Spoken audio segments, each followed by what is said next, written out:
México es uno de los países que se encuentran bajo observación por parte de la Fundación Pontificia Ayuda a la Iglesia Necesitada, porque México es un país que está en riesgo de que se dispare la persecución religiosa.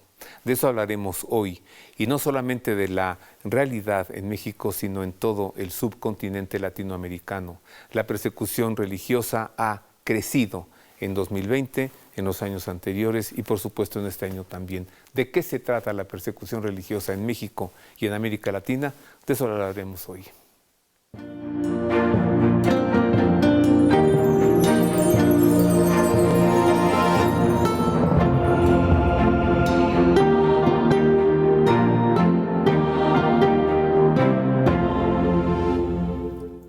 Sea usted bienvenido a este programa, gracias por estar con nosotros. Hoy se va usted a enterar de muchas cosas.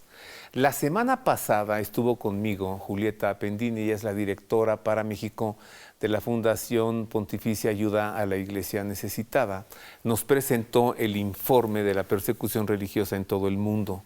Y platicando con ella, pues nos dirigimos hacia México, le pedí que volviera hoy para centrarnos en Latinoamérica y en México, y aquí está. Gracias, Julieta, bienvenida. Gracias Roberto, y gracias a todos nuestros amigos que están otra vez aquí, pues para seguir hablando de este informe de la libertad religiosa en el mundo 2021 y que pues ahora podremos concentrarnos un poquito más de lo que está pasando en Latinoamérica. Recuérdanos, ¿qué es este informe y qué es la Fundación Ayuda a la Iglesia Necesitada? Bueno, Ayuda a la Iglesia Necesitada es una fundación pontificia que tiene la misión de apoyar y sostener a la Iglesia Católica en su misión evangelizadora y ayudar a todos aquellos cristianos necesitados y perseguidos alrededor del mundo. Apoyamos alrededor de 140 países con proyectos pastorales y de emergencia humanitaria, pues sobre todo en estas zonas donde hay mayor pobreza y persecución. ¿Y por qué la Fundación hace un informe bianual en torno a la persecución religiosa? Bueno, hacemos este informe bianual porque parte de las personas que ayudamos o de todo este sector es todas estas personas que sufren la persecución religiosa. Entonces, como vimos que este fenómeno se estaba dando repetidamente, vimos que era importante estudiar qué era lo que estaba pasando en los países, no solo qué pasaba con los cristianos, sino qué pasaba con el derecho a la libertad religiosa como derecho y cómo estaba siendo aplicado en los 196 países en el mundo. Entonces, a partir de 1999, empezaron bianualmente los informes, en donde a partir de ciertos criterios se establecieron y se hizo una categorización para poner a los países en los diferentes niveles en torno a cómo se vive el derecho a la libertad religiosa, cómo es el estado de este derecho y si en el transcurso de cada 2 años ha mejorado, ha empeorado o se mantiene absolutamente igual.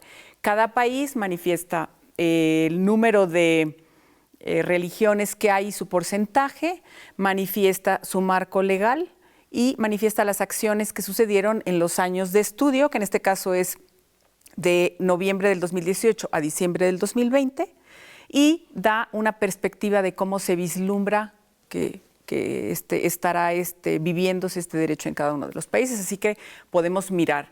¿Qué es lo nuevo de este informe? Que se hizo un análisis por continentes, porque no es lo mismo hablar del continente asiático que hablar del continente de América y en especial de Latinoamérica, que somos países que nos comportamos o tenemos una situación similar. Y eso da ciertas características y otra manera de mirar cómo se vive el derecho a la libertad religiosa, distinto a cómo probablemente se pueda vivir en Pakistán o en la India o en países de África, donde hay otro marco y hay otra situación que están viviendo las minorías. A partir de este informe, ¿cuál es la situación que se vive en México? ¿Y por qué le decía hace un momento que México es un país bajo observación? ¿En qué consiste esta categoría? Primero, la realidad en México. El informe sobre libertad religiosa en el mundo, de 2018 a 2020, presentado por la Fundación Pontificia Ayuda a la Iglesia Necesitada, expresa que en México se ha registrado un número creciente de actos de vandalismo, sacrilegio, robos y otras formas de ataque a iglesias por todo el país. Resulta difícil analizar e identificar los objetivos generales, ya que estos actos han sido llevados a cabo por distintos actores y por motivaciones diversas. Por ejemplo, algunos sucesos han sido provocados por feministas radicales. Se resalta que el derecho a la libertad religiosa en México es precario. Está creciendo la violencia contra los cristianos que denuncian o buscan proteger a los amenazados por los grupos criminales o los cárteles de la droga. Como consecuencia de las diversas protestas sociopolíticas, también han crecido los ataques contra los edificios de la iglesia o su personal. Esto, combinado con la creciente instrumentalización política de la religión, indica que la libertad religiosa en México no ha mejorado respecto a informes anteriores. Las perspectivas de futuro de este derecho humano siguen siendo negativas. Se subraya que en México se sigue apreciando una violencia atroz contra sacerdotes, iglesias y creyentes. Esta violencia tiene numerosos motivos, entre los cuales se cuentan el crimen organizado, disputas por la tierra, corrupción, extorsión y venganza. O sea, el crimen organizado es el gran responsable de la persecución religiosa en México. Sí, nuestro informe se mira que se ve mayormente violado el derecho a la libertad religiosa en México. O sea, la situación empeoró. No es la misma persecución que se vive en Medio Oriente, en donde eres minoría, viene el terrorista y te decapitó por ser cristiano. En México somos mayoría, los cristianos católicos. Exactamente, en México somos mayoría, pero ¿qué es lo que pasa en general en los países Latinoamérica? Pues se vive un estado, hay una ausencia del Estado de Derecho en los países, normalmente en toda Latinoamérica, en donde hay una crisis sociopolítica, económica en estos países. ¿A qué se refiere el informe, Julieta, cuando dice que en México, combinado con la creciente instrumentalización política de la religión, la libertad religiosa no ha mejorado? O sea, ¿qué es esto? Instrumentalización política de la religión. Sí, el Papa Francisco acuña un término muy importante que nosotros lo sacamos en el informe, que se llama la persecución educada. ¿Okay? En donde este término te describe cómo las nuevas normas y valores culturales entran en conflicto con el derecho a la libertad religiosa. Entonces se empieza a politizar un derecho que tú tienes de creer en la religión que tú quieras, y este derecho te permite hacerlo de manera individual y pública. O sea, tú puedes ser público, que yo soy cristiano o que soy católico o que soy de la religión que sea, y parece que estos nuevos valores entran en conflicto con mi posibilidad de ser, de expresar que soy católico, y entonces entran en choque. Y entonces pareciera que te orillan a que la religión sea metida únicamente en la mezquita, en la iglesia o en los lugares de culto. Y ahora las nuevas normas, algunas nuevas normas o leyes que están resultando, están empezando a entrar en conflicto con mi derecho a la libertad religiosa. Instrumentalización política de la religión. Mira, yo me había preguntado en estos últimos 2 años a qué se refería el término conservador. Y me acaba de quedar claro que se refiere a las personas que vamos a misa los domingos. O sea, ya quedó muy claro. ¿Esa es una instrumentalización política de la religión? ¿Sí? Señalarte y segregarte y decirte, tú eres conservador, tú vas a misa los domingos. ¡Wow! Siempre he sido así. Pero no instrumentalices mi fe para tus fines políticos. ¿A eso se refiere? Sí, por eso insistimos en ese término de persecución educada, ¿no? Que el Papa Francisco menciona tanto, porque entonces se pone en conflicto el derecho que tienes a profesar tu fe con nuevos valores. Entonces pareciera que el derecho a la libertad religiosa es que tú te metas a tu tu iglesia, a profesarla ahí y a expresar tu fe ahí, porque si te vas para afuera, entonces rompes con todo. Ojo, hay una falacia en equiparar la religiosidad con subdesarrollo. Y que para que tengas tú un desarrollo, tienes que dejar tu fe.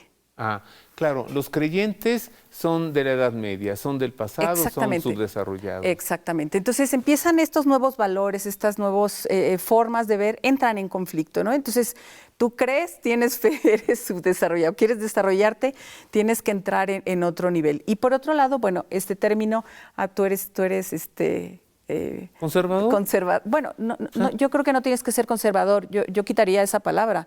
Sí, yo también. Yo soy católico. Sí. Quiero ir a misa los domingos, sí. No tiene absolutamente nada que ver con que tú seas con que yo sea un ciudadano que quiera yo moverme, participar, ser un buen ciudadano, cooperar y seguir para desarrollar este país. Que además, ¿sabes qué? Mis impuestos los pago. Además. Ya está, muy claro. Además, tengo fe de bautismo, pero tengo acta de nacimiento y no está una opuesta con la otra. ¿Cuál es la situación en América Latina según el informe de la Fundación Ayuda a la Iglesia Necesitada?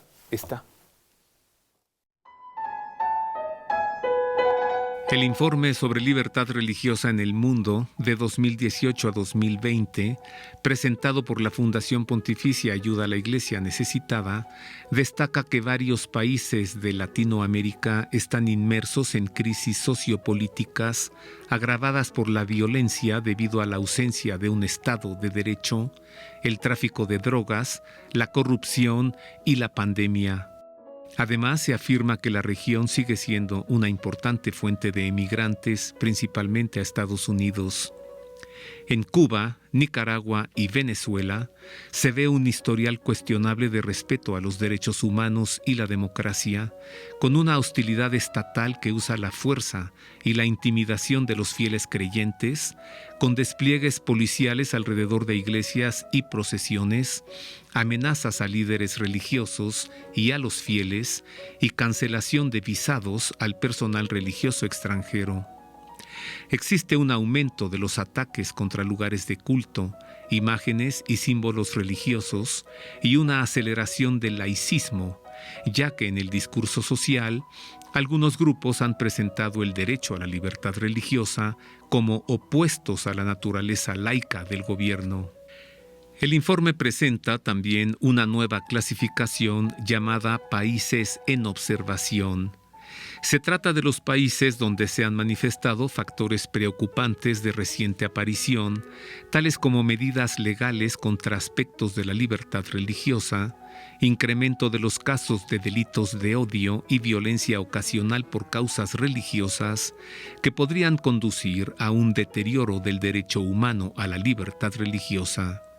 Entre estos países se encuentran México, Chile, Guatemala, Honduras y Haití, entre otros. El informe también aborda el profundo impacto de la pandemia de COVID-19 en el derecho a la libertad religiosa. Ante la magnitud de la emergencia, los gobiernos han considerado necesario imponer medidas extraordinarias, aplicando en algunos casos limitaciones desproporcionadas al culto religioso en comparación con otras actividades seculares. Especialmente en las redes sociales, se utilizó la pandemia como pretexto para estigmatizar a ciertos grupos religiosos por ser supuestamente los causantes o propagadores de la pandemia. Decías, Julieta, no es lo mismo África o Siria que América Latina o Asia. No. Pero, oye, ¿está complicada la cosa en Latinoamérica? Sí, porque tú sabes que estamos viviendo una situación de mucha violencia, no solo es en México, es en general en todos los países. Tú te vas a Nicaragua, te vas a Venezuela, te vas a Haití. Haití empezó el secuestro hace 3 meses, 2 meses hacia atrás, secuestros de sacerdotes, religiosas y catequistas alrededor de grupos contra estas personas, ¿no?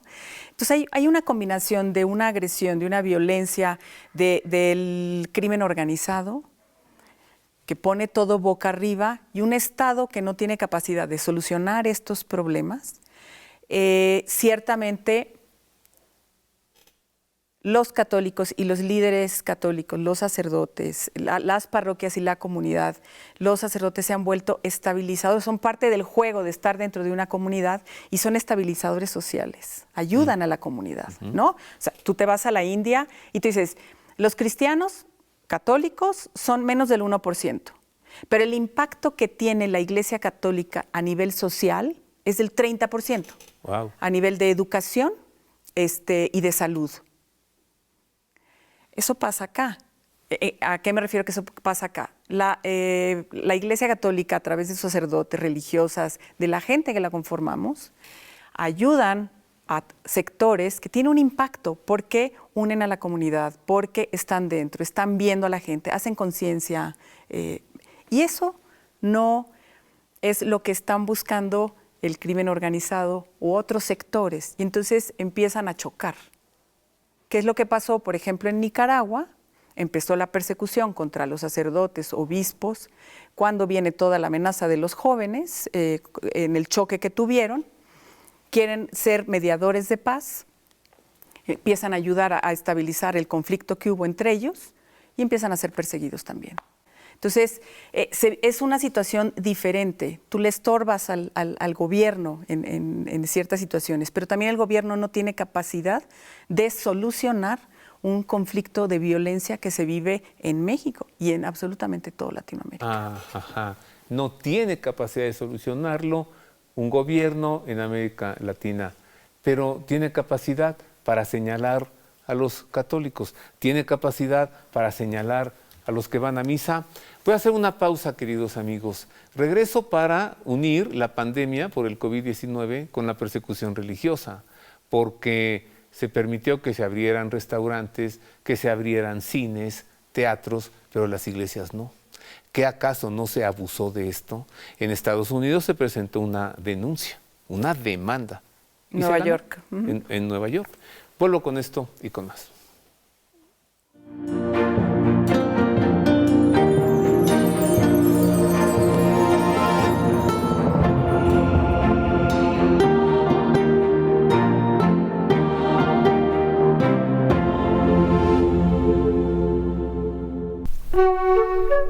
Gracias a nuestro amable público lector, el libro Las Reliquias de la Pasión, Muerte y Resurrección de Cristo se agotó. Rápidamente volaron 6,000 ejemplares. Por lo tanto, Buena Prensa acaba de publicar la segunda edición, que viene aumentada en contenido, en tamaño del libro y con más ilustraciones a color. Lo encuentra disponible en Casa de San José, en librerías Verbum y en librerías Buena Prensa.